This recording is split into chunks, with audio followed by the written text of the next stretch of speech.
गरीबी इतनी थी कि उनके पास न तो खेती की जमीन थी और न ही कोई पक्का काम।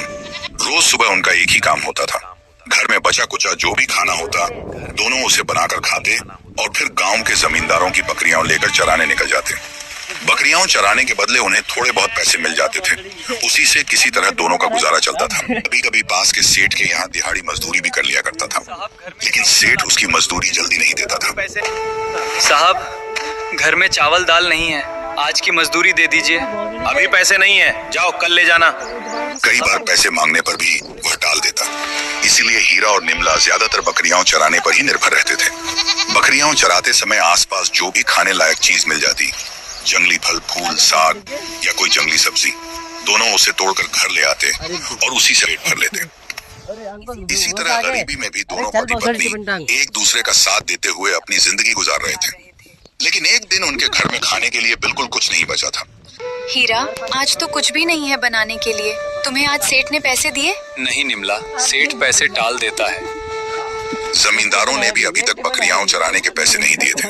मजबूर होकर दोनों खाली पेट ही बकरियां लेकर चराने निकल गए। दोपहर के समय दोनों एक पेड़ के नीचे बैठे थे। आसपास उनकी बकरियां घास चर रही थीं। भूख के कारण दोनों का चेहरा उतरा हुआ था। तभी निमला ने भारी मन से हीरा से कहा, हीरा, ऐसे हमारा आगे का जीवन कैसे चलेगा? अभी तो हम दोनों अकेले हैं, इसलिए जैसे तैसे गुजारा हो जाता है। लेकिन जब हमारे बच्चे होंगे तब हम उन्हें कैसे पालेंगे? उन्हें अच्छी जिंदगी कैसे देंगे? क्या हमारे बच्चे भी हमारी तरह गरीब? निमला, मैं भी यही सोच रहा हूँ। इसलिए मेरा मन है कि मैं इस गांव से बाहर चला जाऊं। शहर जाकर कोई अच्छा काम ढूंढूंगा। शायद वहां मुझे ऐसा काम मिल जाए जिससे हमारी जिंदगी थोड़ी बेहतर हो सके। निमला ने अपने पति की तरफ देखा। उसकी आंखों में चिंता थी, लेकिन वह जानती थी कि हीरा की बात सही है। भारी मन से उसने कहा, हाँ हीरा, जाना ही पड़ेगा। अगर तुम नहीं गए तो हमारा गुजारा कैसे होगा?